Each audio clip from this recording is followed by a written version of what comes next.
celebrity mentor for the Coca-Cola Regal Films winner, Choose Happy. You have Shayain, Lakhani, and Devon, Solwold.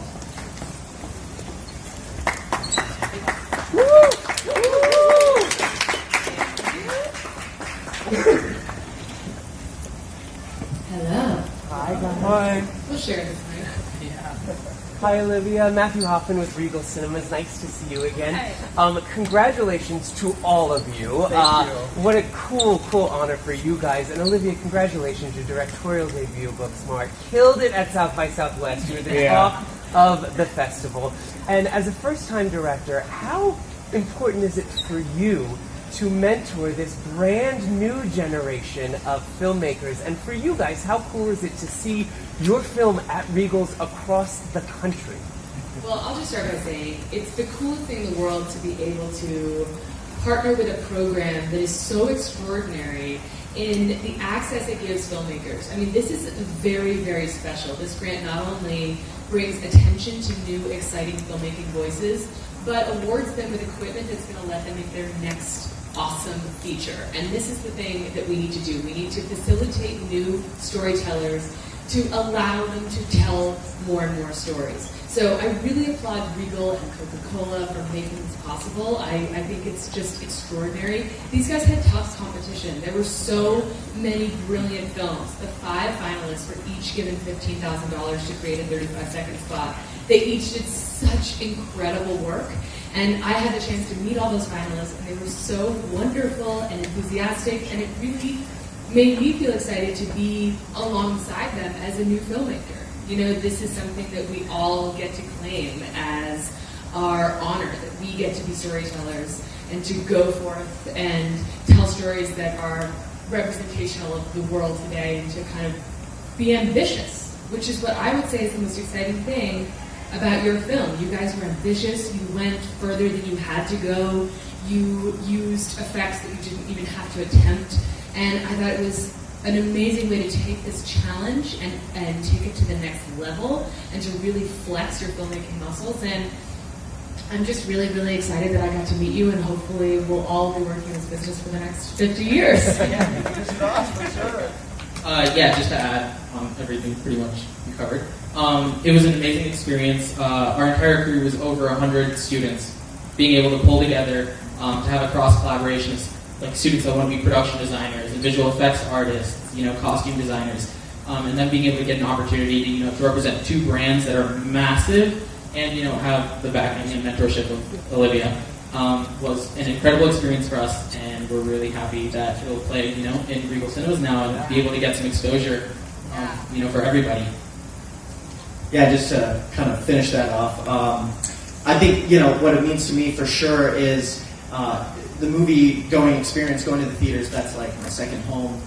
I've said it before, it's my sacred place. It's where I feel, just the most inspired and find the most passion. And so the fact that, the reason we made this in the beginning is because of Olivia and because of the work that Olivia has done in the past. And I can remember, going to see Cowboys and Aliens in the theater and like, that's awesome. So the fact that we're now able to be a part of that movie-going experience and to have our commercial play before Booksmart and films like that is truly humbling. So we're super, super thankful. Hi. Oh my gosh. Well, Yeah. I'll answer this one, then we'll come to you next. Does that feel fair? Yeah. That's good. What can I say about Booksmart?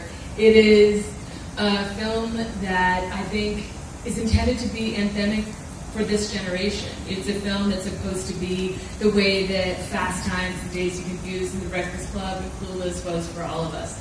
It's a film that embraces this new generation, which is all about fluidity and intelligence and politics incorporated into day-to-day life, and smart being badass, and all of the things that make this generation truly evolved and wonderful. It's my kind of love letter to them. Hi, I'm Marcel from Germany. I saw the film at South by Southwest. I celebrated your birthday. It was a great experience for me too. Can you tell me what were the challenges making a comedy movie? I mean, this is your directorial debut, and comedy are normally not my type of humor, American comedies, so it was really enjoyable that this was better better comedy movie. Can you tell me the challenges of making a comedy movie and bring this to the audience? Well, I would say, and I think you guys agree, like the thing that's the most challenging about making a film is that comedy particularly is entirely subjective. Like you're making something that you want people to love and experience together, but you can't claim that everyone will love a certain joke or resonate with a certain character or emotion. So you just have to make something entirely personal. Like I always think about Quentin Tarantino's quote, "Make the movie only you can make." And I take it to heart, and it's like, if anyone else could tell the story, then it's not worth telling. So Booksmart was my story that I wanted to tell in the way that only I could tell it, along with the most extraordinary group of collaborators, because as you pointed out, like, you guys had 100 students working on this? That's extraordinary. I mean, you guys know now how to run a set, but I think that's what's so cool about this program and what you guys are already doing is you're so far ahead of filmmakers who have never managed that many people, because that's what directing and producing is about. It's learning to gather a bunch of artistic collaborators, treat them with respect, and create the environment conducive to their best work. Right? Yeah. Oh yeah. Amen to that. Word. So, as a director, how did it feel to tell your actors to do raunchy things, to do weird things? Wait, hold on. I just want to I'm going to stay there. You guys should ask us questions all together, and then I'm staying behind. How does it feel to tell your actors also to do weird things? I guess they didn't really do weird things. I guess one little thing is we had a little rain effect that is supposed to fall directly on our lead actor and nothing else. So it was just this rig that we had on set, but it was the coldest water. It was just straight from the theater. So we would have this like car right next to set with like steamers on and the heat all the way up and coffee and towels and all that, and we'd take them on and off. And I think that was the hardest thing I had to ask him. I remember one time he was like, I can't breathe. So we're just like, just hold on, just one take, and we got it, and it was good. But yeah. So you all being young filmmakers, then, including you, do you guys ever take pranks on your because you get away with it being a young filmmaker? I mean, you can answer that. I would say no. I wouldn't say, I wouldn't say we need to. Yeah, I'd say we try to run set as professional as possible.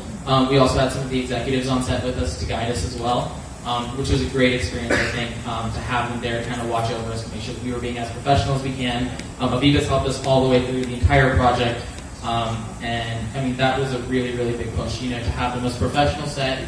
That's a film set, not a commercial set. Like, running a film set was super big to us, and I think we really, hopefully, nailed it in the part. I think you did. So winning something like this generally allows you to kind of put your foot in the door of the next level. But a lot of people have challenges kind of figuring out what to do after this, so to kind of reach that next level. So you guys have any plans already to kind of use this win to kind of take yourself to the next level? Yeah, so I can take this. So we're actually working right now. We're writing a short for a feature that we want to make, and I think going up with Booksmart actually, I think empowering minorities and females are so important right now. And the story is actually, so I'm a first generation Muslim American, and it's a story that kind of follows that. I don't know if we can show up on it or not, but it definitely follows the hardships that a lot of Muslim Americans had post 9/11. So that's kind of what the story is about. We're currently writing it right now, and then we're gonna, hopefully shoot the short out of it, and then try to get funding for the feature. And now we have a red to do that. Oh yeah, now we have the red and the lenses, thanks to Coca-Cola Regal, or Red as Ice, for that opportunity. Can you talk about your backgrounds and how you got into this and what's for you into? Oh yeah, totally. Do you want to start that? Yeah, sure. I guess I'm from a small town, Moorhead. It's right next to Fargo, Minnesota. So I kind of just created that world for myself. Arts was a huge thing in my town. I had a big presence, but film wasn't. So I kind of started cultivating that myself. But we both are at Savannah College of Art and Design, both studying film and TV. He's an emphasis in producing and directing. I'm an emphasis in directing and editing. So. I'm kind of from all over the place. I was born in Houston. My parents came here from Karachi, Pakistan. We moved to 5 different states before we settled down. They really started with not much at all. Weren't particularly cool with me going into the entertainment industry. But you know, projects like this show them, you know, that Muslim Americans should be going into the entertainment industry.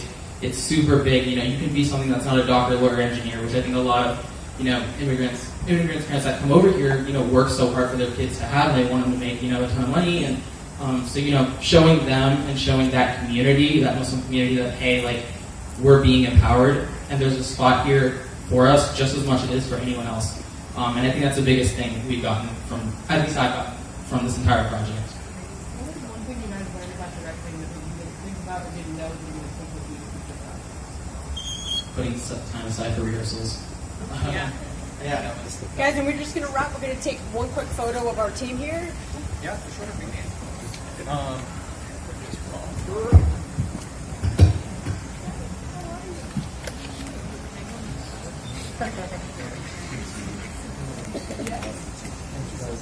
Oh, yeah, for sure. Looking right here, guys. That's right there. One more, and we are good to go. Thank you. Thank you guys so much.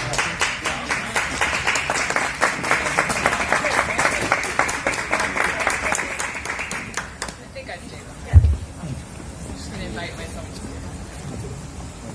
Do you mind answering my question? Yes, what did I learn is a new director, something I didn't know.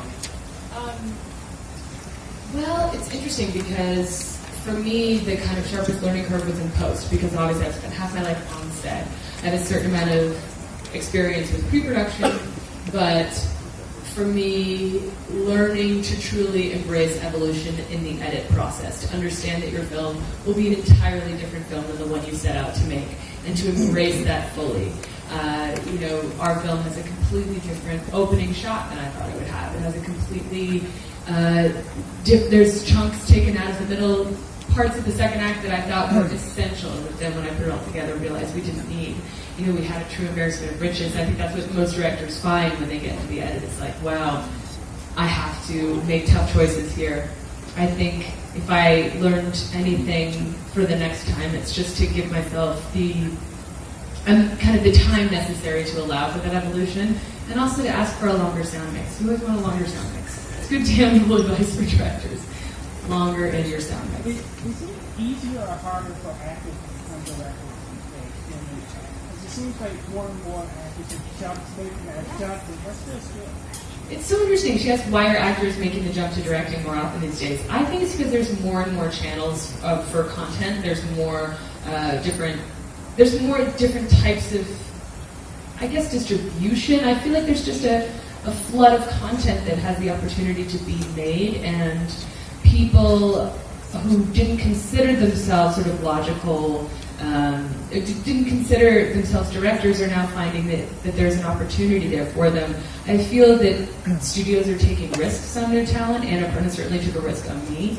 So that's where it starts. It starts with the studios themselves giving opportunities to new filmmakers, but I think actors are feeling inspired by each other as well. I mean, I'm certainly inspired by Greta Gerwig. I'm certainly inspired by, Jonah Hill, Bradley Cooper. A lot of my peers I've been working with for years directing films. It feels like we're all stepping into our own and saying, hang on, we know a lot about this process. What would happen if we took over? I think career control, yeah, certainly for me as an actress, I thought, what if I could create the set I always wanted to work on? What if I could sort of design the environment that I think is most conducive to the best work? And I think particularly working with young actresses, I wanted to make them feel nurtured and supported and comforted and kind of lifted up in the way that I think a lot of actresses haven't felt on sets, because they haven't always been the most healthy environments for young women.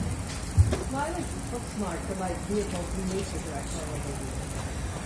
Booksmart was the right vehicle for my debut because it represents the types of movies that I always wanted to make, that movies that made me want to be in the business. Watching films, like all of John Hughes' films, particularly Breakfast Club, that's a movie that made me want to be an actor. And same with Dazed and Confused, same with Fast Times, same with Clueless. These are movies that made me want to be in the business. So it's only logical that that's where I would begin as a filmmaker. 2 more questions, guys. What was something that you thought, I would never do that as a director, and then you did it? Something that I never thought I'd do as a director and then I did. That's a really good question, but I don't know if there is anything. Maybe if I'll think deeply about it, but I really thought carefully about what kind of director I wanted to be. I learned lessons from every single director I'd worked for. Lessons from Scorsese, from Spike Jonze, from Reed Morano, from all the directors that I love so much. I kind of gleaned lessons and then used all of them. So hopefully I was the type of director I wanted to be based on the great lessons from people I had worked for. So Last question. Sorry.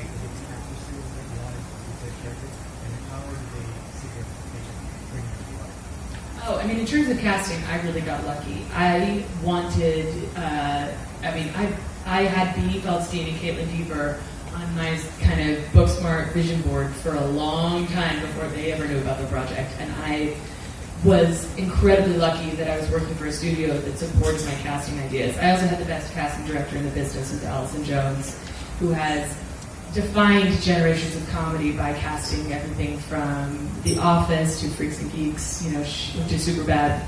So I was able to find a lot of new talent. I mean, the two lead actresses were my dream actresses for the roles, and I was able to convince them to do it. Caitlin actually had been attached to the project before, and I convinced her to stay on with me on board, and then B. Feldstein was just my dream Molly, and I was just so adamant that she'd be the one, and I'm so lucky that she was. And the rest of the cast, some of them have never been in front of a camera. We have 2 pro skateboarders in the film who've never been in front of a camera, but I was able to use my experience as an actress to work with them. I spoke the same language. Even though they each speak very different individual languages, we all speak this kind of universal language of performance and acting, and I was able to kind of tap into the brilliance they all naturally had. All right, thank you. Thank you so much.